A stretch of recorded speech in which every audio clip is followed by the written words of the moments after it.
En fait, c'est un texte que j'ai lu il y a longtemps. Oui. Donc c'était un texte qui était resté en fait en moi, imprimé, je sais pas comment dire.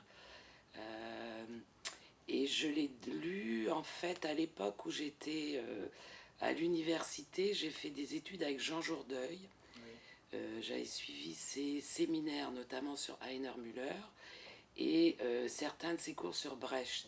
Et c'est à ces moments-là que je l'ai découvert parce que, comment dirais-je, j'avais l'impression que Brecht était un peu un monument, qu'on l'avait mis un peu au musée. Sans doute c'était dû bon, à la complexité de l'époque dans laquelle il s'est inscrit.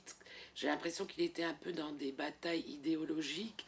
Et justement, avec Jourdain, j'ai l'impression qu'il nous montrait une autre facette de Brecht, euh, comme s'il nous le faisait redécouvrir, nous, étudiants. Et c'est à cette époque-là que j'ai lu le texte.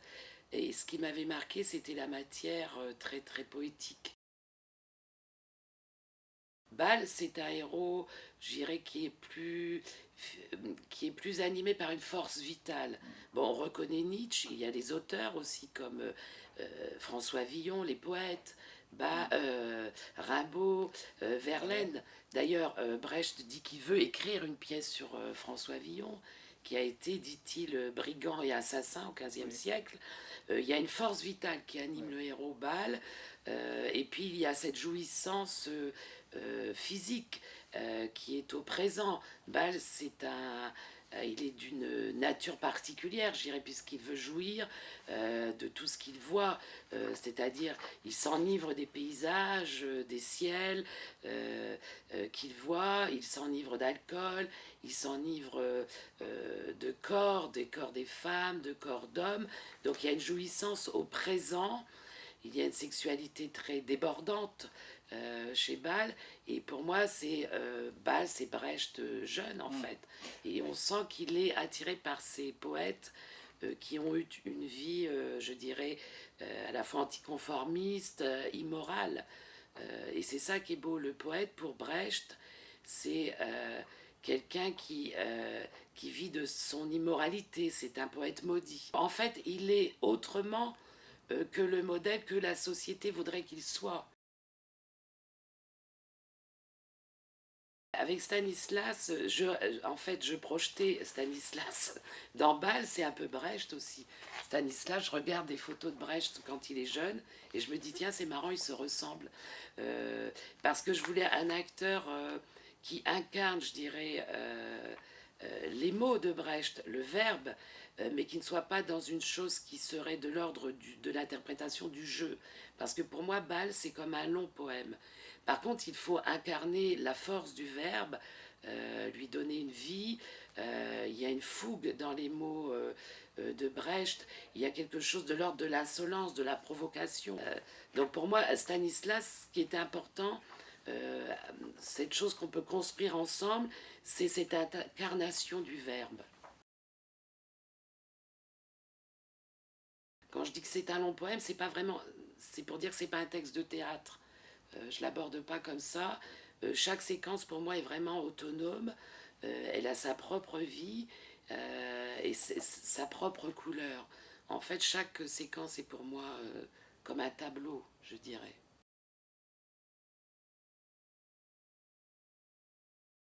Qu'est-ce que cette œuvre en fait? C'est une errance pour moi existentielle, celle d'un poète lyrique qui traverse des espaces, des lieux, qui rencontre des êtres, qui nous parle de la création, de la mort. C'est un être qui aussi se confronte, Bâle se confronte, est en tension aussi avec le reste du monde. C'est ce que l'on voit à travers l'œuvre. Donc c'est à la fois, je dirais, une pensée politique, philosophique et poétique sur le monde. Je dirais que le fil rouge, c'est la pensée. Et la pensée, il faut lui donner son propre mouvement et sa propre vie.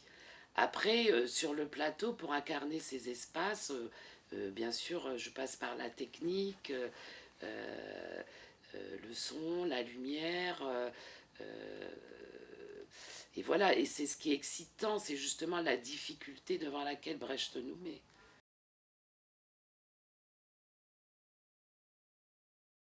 il écrit cette œuvre en 18, et puis donc il la retravaille pour 19, donc cette version que j'ai prise. Il s'inspire d'un poète du 15e siècle, de poètes du 19e siècle, et puis en même temps, Bâle, c'est le poète de tous les âges et de tous les temps. C'est-à-dire qu'il en fait une œuvre intemporelle, avec un langage aussi qui est intemporel. Et c'est ça qui est formidable. Pour moi, c'est un chef-d'œuvre parce que l'écrit, ce texte, traverse toutes les époques et toutes les cultures, tous les pays. C'est-à-dire qu'il s'adresse à quelque chose qui est de l'ordre, je dirais plus du sensible, de l'émotion aussi, que d'une chose très rationnelle et très intelligente. C'est-à-dire pour moi, la poésie va au-delà de tous les langages puisqu'elle s'adresse à tout un chacun et plutôt à ce que j'appelle le sensible et l'émotion.